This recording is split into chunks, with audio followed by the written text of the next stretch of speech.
So I'm here as a vow to myself because I want to get this song written. I want to carry on in the process because life, if you allow everything else to get in the way, it will always put that thing that you love last. That's the paradox, and that's why you always have to front up to it and you always have to fight for what you love. But the question comes up when everything is trying to get in the way.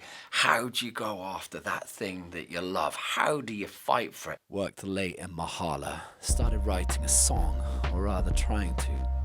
Felt clotted by my own ineptitude on the guitar, berating myself as a novice, the guy who should have given up so long ago. What if your determination was secretly self-delusion? Your courage to continue, just idiotic obstinacy. I've somehow managed to keep going.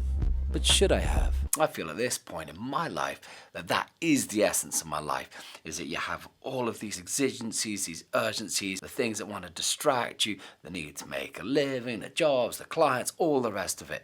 Great stuff, makes for a good life. But how do you zero in and make sure that that one thing that you want to do, the thing that you live for, that makes your heart beat most, how do you fight for it? But should I have?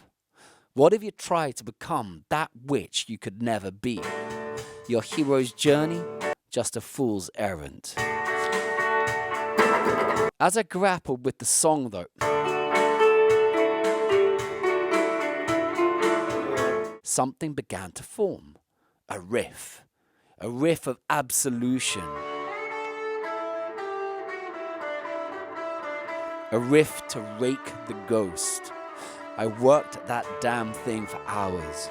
No breaks, so many mistakes, but unable to let it go until it had formed itself, as if my life depended on it. And maybe it did. Maybe no one will ever hear it, but a riff can write your future. I left the great cage late. My heart skipped a beat. My mood shuffled to the night. When we create, all our voices enter, and sometimes we look in upon ourselves as a spectator. Perhaps there is no creativity without negotiation with that devil. And if that be so, then perhaps it is our task to stop rejecting what life's he shadows, but to embrace it. I welcome the full me, the hope, the hurt, the doubt, the crazy, dubious questionnaires. All of us are on a journey of becoming. You get to be you. And part of that is rejecting indeterminate could have beens or should have beens, and instead getting back to the rhythm itself and seeing where the dance leads. So it's such a paradox for us humans, because the fact is that the thing that we love most is often the thing that we struggle most to get to, because we have to keep on going, we have to make our way, we have to engage in the world, we have to deal with the responsibility. So the paradox is that the thing that you love the most becomes the thing that you have to fight for most. Why? It's the thing that you have the least time for.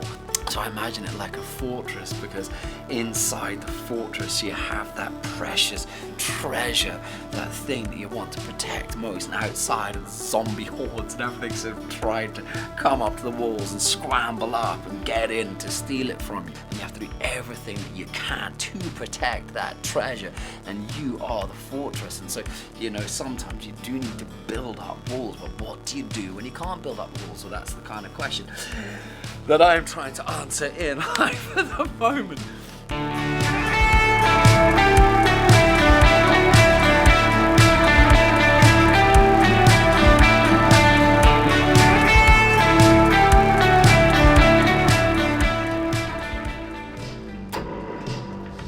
And that will do for today.